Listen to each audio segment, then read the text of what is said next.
Assalamualaikum warahmatullahi wabarakatuh. Alhamdulillahirabbil wa binasta'in ala umuri waddin wassalatu wassalamu ala asyrofil anbiya'i wal mursalin wa ala sahbihi ajmain. Assalatu wassalamu ala sayyidi ya Rasulullah bi qolatil latihan dini. Alhamdulillah la nikmatul Islam wa liman wa kafa bima minima. Alhamdulillah la kulli hal. Alhamdulillah bi nikmati tatimmus sholihat.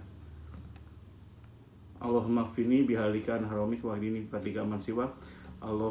Ya Allah, berikanlah kami ya Allah rezeki yang halal ya Allah pada kami semua yang mendengar ini ya Allah, dan jauhkan dari yang haram dan jadikanlah kami hanya bergantung padamu. Saat ini saya akan berbagi tentang power of husnuzon, yaitu husnuzon itu terdiri dari dua kata sob. Jadi ada hasna dan azan ya. Jadi hasna itu husnu atau husnul berarti baik, dan azan berarti berprasangka. Jadi husnuzon berarti berprasangka baik. Lawan dari husnuzon adalah husnuzon ya. Jadi berpikir dan berpikir negatif itu. Jadi husnuzon itu berpikir positif adalah berprasangka pada baik kepada siapapun dan terhadap apapun yang menimpa diri kita.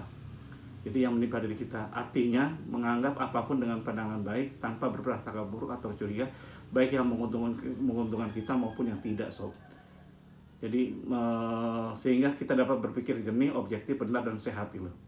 Jadi itu yang ininya. Dasar ininya adalah ayatnya adalah surat Al-Hujurat ayat 12 ya. Artinya, hai orang-orang yang beriman, jauhilah kebanyakan dari berprasangka, sesungguhnya sebagian dari prasangka itu adalah dosa. Jadi sebagian prasangka itu dosa. Dan janganlah kamu mencari-cari kesalahan orang lain. Kebanyakan orang sibuk mencari kesalahan orang lain, mencari kesalahan bahkan Allah atau usaha kita sendiri. Jadi janganlah sebagian kamu menggunjing sebagian yang lain. Sukakah salah seorang di antara kamu makan daging saudaranya yang sudah mati, sampai ancaman seperti itu. Jadi maka tentulah kamu merasa jijik padanya. Jadi kita harus jijik dengan suudzon tadi. Dan bertawakallah kepada Allah, sesungguhnya Allah Maha penerima tobat dan Maha penyayang. Jadi dalam surat Al-Hujurat ayat 12 tersebut di atas terdapat pesan kita harus menghindari prasangka. Karena sebagian prasangka itu dosa dan kita harus menghindari tiga hal, yaitu berprasangka, mencari kesalahan orang lain, dan menggunjing. Jadi ada tiga: berprasangka, mencari kesalahan orang lain, dan menggunjing. Jadi mencari kesalahan itu mencari-cari ya. Terus menggunjing itu kita mengungkapkan gitu. Hikmah dari husnuzon antara lain, satu, kita akan berpikir tenang. Kedua, kita akan berpikir positif. Ketiga, kita optimis. Keempat, kita qanaah, yaitu merasa cukup gitu. Jadi kita tidak membanding-bandingkan hidup kita dengan orang lain juga intinya gitu. Karena dari suudzon tadi, prasangka buruk tadi, kita akan membandingkan dari mana ya asalnya, kok dia bisa saya nggak bisa. Itu benar sih tapi intinya. Tapi kalau membandingkan terus membandingkan susah jadinya. Hal tersebut dapat terwujud dengan satu, bersyukur, introspeksi diri, dan ikhlas. Kita akan seperti itu kalau ininya. Jadi faedah husnuzon yaitu yang diperoleh orang yang beriman apabila senantiasa membiasakan diri. Kita harus membiasakan diri ya dengan berpikir husnuzon yaitu satu, menjadi hati kita menjadi lapang. Jadi karena kita husnuzon, berpikir prasangka siapapun, baik pada siapapun atau apapun, atau baik dengan secara langsung tidak langsung kena kita, mau baik mau enggak itu kita biasa aja itu hanya karena Allah semua, kita menjadi lapang. Kedua, hati menjadi tenang. Ketenangan itu penting bagi kita semua sekarang ini. Anda sesulit apapun, ketika tenang itu selesai. Ada satu pepatah yang mengatakan kesulitan itu menakutkan gitu. Padahal menakutkan, jadi kesulitan itu sangat menakutkan gitu. Padahal kita takut karena kesulitan gitu. Udah dibayangkan dulu. Jadi kalau kita tidak berpikir positif, kita tidak bakal takut dengan apapun atau siapapun. Berpikir kita akan tenang gitu. Jadi kita akan ikhlas dan siap menerima apapun itu. Yang ketiga, hidup menjadi bahagia itu. Nah itu kuncinya. Ketika kita tidak suudzon pada siapapun, kita berpikir husnuzon ya, berpikir baik terus, kita akan bahagia itu. Betul, kenapa? Kita tidak mencari-cari kesalahan. Kalau apapun yang menimpa kita, biarin aja gitu. Kok bisa sih enak itu kan? Memang seperti itu intinya. Kalau kita berpikir berprasangka buruk terus, kok saya gini, tidak menikmati, ya udah kita nggak ikhlas, akhirnya nggak bahagia. Terus bertautnya rasa kasih sayang sama muslim. Jadi ketika kita berhusnuzon pada siapapun, kita tanpa ada prasangka, kita akan ada kasih sayang tuh. Kelima, terhindar dari penyakit hati seperti dengki yang berakibat munculnya penyakit jantung. Jadi kita akan sehat sob. Kenapa? Kalau kita tetangga beli mobil, kita deg-degan, mobil baru, tetangga beli rumah baru, kita deg-degan, dari mana segala macam, itu dia tenang hidupnya. Sedangkan kalau kita tenang, kita akan lebih sehat, sob.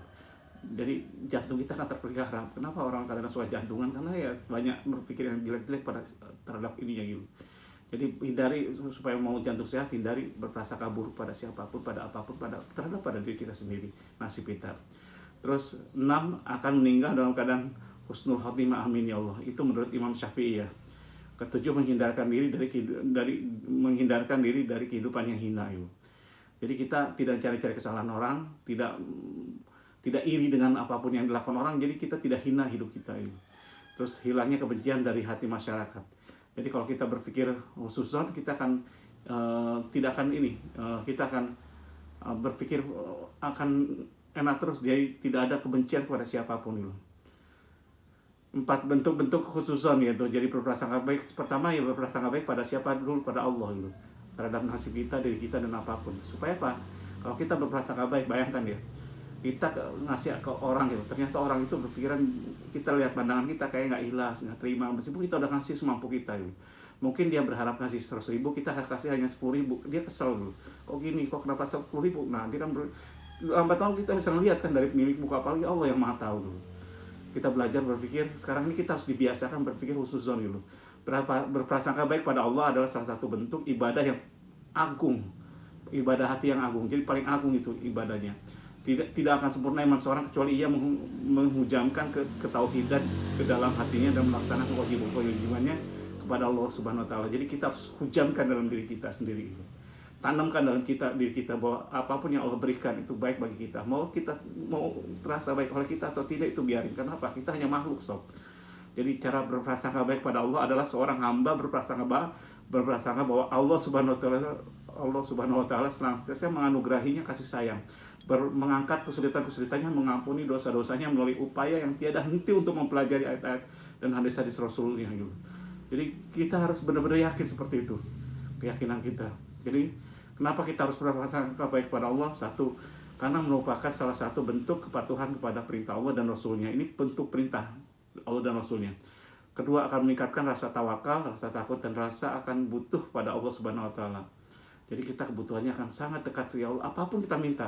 Dulu sahabat Nabi kehilangan sendal aja mintanya pada Allah ya. Atau putus sendalnya ya.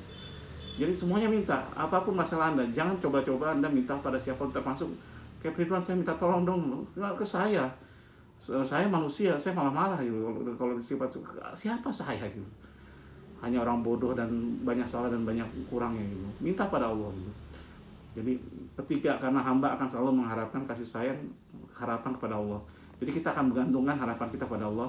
Yang keempat, akan selalu diberi kemudahan dalam kehidupan di dunia dan di akhirat. Hatinya akan tenang, serta ia menjadi ridho dengan segala ketetapannya. Yang penting kita ridho.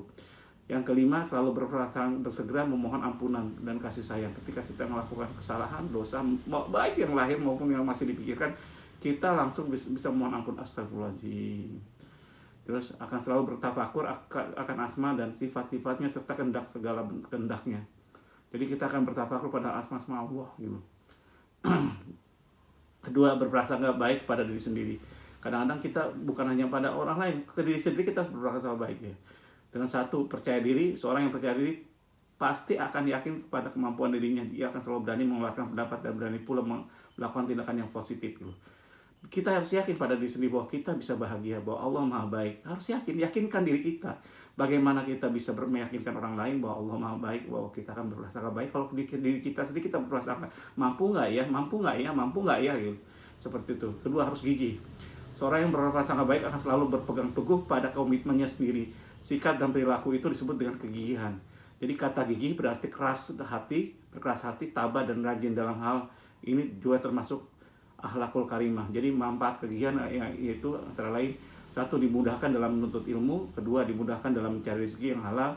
Ketiga, dituntun untuk membentuk kepribadian yang lebih baik lagi, yang baik dan lebih baik lagi. Terus ketiga, berinisiatif, artinya pelopor dalam langkah pertama atau selanjutnya berbuat sesuatu yang sifatnya produktif.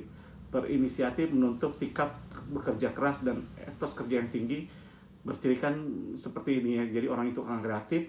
Ketiga, tidak mudah putus asa. Ketiga, rasa rajin belajar, apapun belajar, termasuk saya masih belajar dan siap diajari gitu. Dan keempat, memanfaatkan potensi yang ada. Kita manfaatkan apapun yang ada di kita. Jangan memanfaatkan potensi yang belum ada di kita atau kita pikirkan gitu. Kelima, menghargai. Keenam, senantiasa sabar dan berusaha tawakal gitu. Dan yang ketiga adalah berprasangka baik pada sesama manusia. Jadi husnudzon terhadap sesama manusia artinya berprasangka baik terhadap semua orang dan tidak melakukan kemampuan atau bersikap a priori, atau semua orang dipandang baik sebelum terbukti kesalahan atau kekeliruannya. Kalau belum terbukti, jangan Anda menjudge dulu gitu. Don't judge the book from the cover gitu. Orang yang memiliki atau perilaku husnudzon terhadap sesama manusia, hidupnya akan menjadi lebih banyak teman, disukai semua kawan dan disegani oleh lawan. Jadi berprasangka baik pada sesama manusia telah dianjurkan oleh Rasulullah SAW. Jadi intinya kita harus berprasangka baik pada siapapun. Kecuali kalau udah terlihat dia zolim dan yang lainnya, baru kita bisa ambil sikap. Tapi kalau belum terlihat, jangan sob. Demikian dari saya. Kalau salah, saya banyak salahnya, saya gudang kesalahan. Kalau kurang, saya gudang kekurangan. Wabillahi taufiq wal hidayah. Wassalamualaikum warahmatullahi wabarakatuh.